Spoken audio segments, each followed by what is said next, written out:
தோனி படத்தின் மூலம் பிரபலமடைந்த சுஷாந்த் சிங் மரணம் மிகப்பெரிய கேள்வியை உருவாக்கியது. கொலையா தற்கொலையா என்ற சந்தேகமும் அதிகரித்தது. இதில் ஒரு நடிகை பெயரும் அடிபட்டது. தற்போது இதற்கெல்லாம் முற்றுப்புள்ளி வைக்கும் விதமாக சிபிஐ ஒரு அறிக்கை சமர்ப்பித்திருக்கிறது. இது குறித்த முழு விவரத்தை இப்போது நாம் பார்க்கலாம். தோனியின் வாழ்க்கை வரலாற்று திரைப்படம் மூலம் பிரபலமானவர் நடிகர் சுஷாந்த் சிங். இவர் கடந்த 2020ஆம் ஆண்டு ஜூன் 14ஆம் தேதி தான் தங்கியிருந்த அபார்ட்மெண்ட்டில் தூக்கிட்டு தற்கொலை செய்து கொண்டார். செய்தியறிந்த காவல்துறையினர் உடலை மீட்டு பிரேத பரிசோதனைக்கு அனுப்பினர்.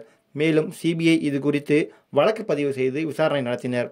ஆனால் அவரது நெருங்கிய நண்பர்களும் உறவினர்களும் இது தற்கொலை அல்ல, கொலைதான் என வாதிட்டனர். இந்த விவகாரத்தில் பாலிவுட் பிரபலங்களின் பெயர்களும் அடிபட்டன. போதை மருந்து, நெப்போட்டிசம் என பல விவாதங்களை கிளப்பியது.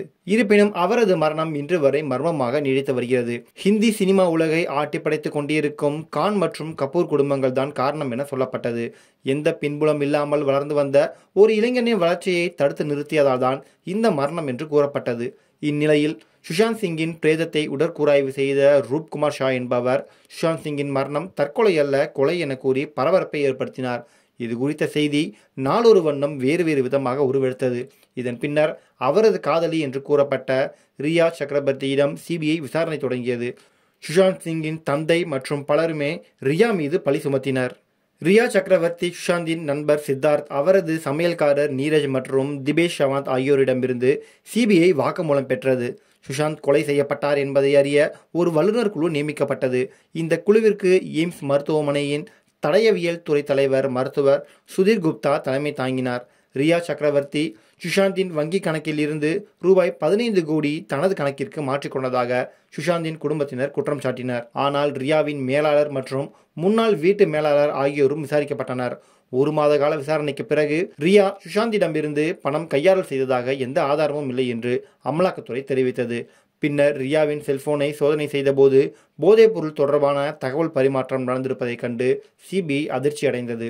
அதைத் தொடர்ந்து ரியா சக்கரவர்த்தி, அவரது சகோதரர் ஆகியோரை போலீசார் கைது செய்தனர். சுஷாந்தின் மரணத்தில் பல திடுக்கிடும் சம்பவங்கள் வெளியானதை அடுத்து பாலிவுட் நட்சத்திரங்கள் தீபிகா படுகோன், ரகுல்பீத் சிங், சாரா அலிகான், ஸ்ரதா கபூர் மற்றும் அர்ஜுன் கபூர் ஆகியோரும் விசாரிக்கப்பட்டனர். ஆனால் எந்த தகவலும் கிடைக்கவில்லை. சுஷாந்தின் தந்தை அளித்த மனுவை விசாரித்த நீதிமன்றம் கடந்த ஆகஸ்ட் 19ஆம் தேதி சிபிஐ விசாரிக்க உத்தரவிட்டது. அதன்படி இந்த விவகாரம் தொடர்பாக சிபிஐ இறுதி அறிக்கையை மும்பை சிறப்பு நீதிமன்றத்தில் சீல் செய்யப்பட்ட கவரில் நேற்று சமர்ப்பித்தது. இதில் சுஷாந்த் சிங்கின் மரணத்தில் நடிகை ரியா சக்கரவர்த்திக்கும் அவரது குடும்பத்திற்கும் இதில் எந்த தொடர்பும் இல்லை. சமூக வலைதளங்களில் வெளியான செய்திகள் அனைத்தும் உண்மைக்கு புறம்பானவை. சுஷாந்தின் மரணத்தை கொலை என்று சந்தேகிக்க எந்தவித ஆதாரமும் கிடைக்கவில்லை என்றும், மன அழுத்தம் காரணமாக அவர் தற்கொலை செய்திருக்கலாம் என்று சிபிஐ தெரிவித்துள்ளது.